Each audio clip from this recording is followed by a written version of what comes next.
উড়ে গেলে এক ঝাঁক হরিয়াল পাখি, ভাবি কত দূর যেতে পারে মানুষ একাকী। একজন মানুষ আসলে একা একা কতটুকু রাস্তা পাড়ি দিতে পারে?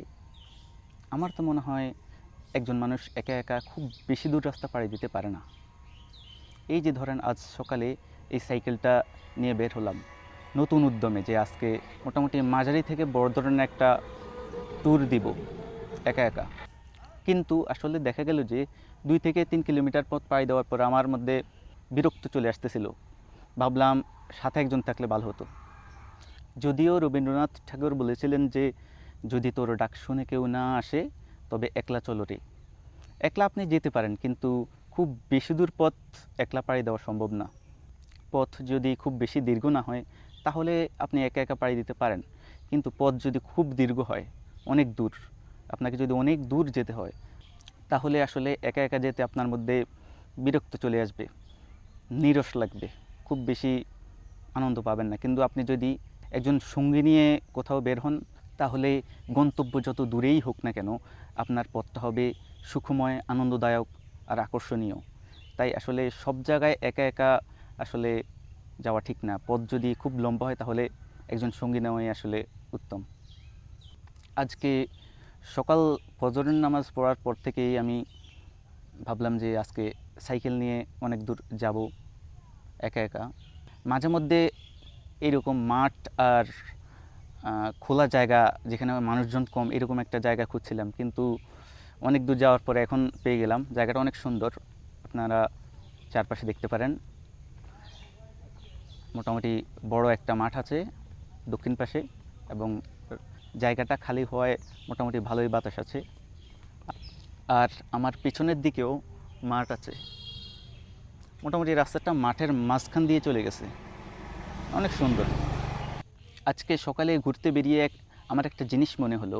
বিষয়টা হচ্ছে এইরকম যে সকালে বিশেষ করে ফজরের নামাজের পরপরই আপনি যখন ঘুরতে বেরোবেন, ওই সময় আপনি রাস্তায় যেসব মানুষজনকে দেখতে পাবেন, এরা আসলে খুব ইনোসেন্ট, এবং এরা আমার মনে হয় যে যে কোনো গুনার কাজও কম কম করে, এবং এরা খুব ধার্মিক হয়। আবার বিকেলে যেই মানুষগুলা ঘুরতে বেরোয়, এরা আসলে খুব নিয়মতান্ত্রিক জীবনযাপন করে। এরা একটা স্ট্রিক্ট রুটিন মেনে চলে, এবং সে অনুযায়ী এরা বিকেলবেলায় ঘুরতে বেরোয়, কারণ এরা বিকেলবেলাটা ফ্রি রাখে ঘোরার জন্য, বা মোটামুটি অবসর সময় ব্যয় করার জন্যে। আর আপনি যখন গভীর রাতে বেরোবেন, মোটামুটি রাত যখন একটু গভীরের দিকে যায়, 11টা 12টা, ওই সময় আপনি যখন বেরোবেন তখন যেই মানুষগুলোকে দেখবেন, এরা মোটামুটি সাহসী এবং এরা একটু ভয়ঙ্কর টাইপের হয় অনেক ক্ষেত্রে আমার মনে হয়। ভিন্ন হতে পারে, এটা জাস্ট আমার ব্যক্তিগত মতামত।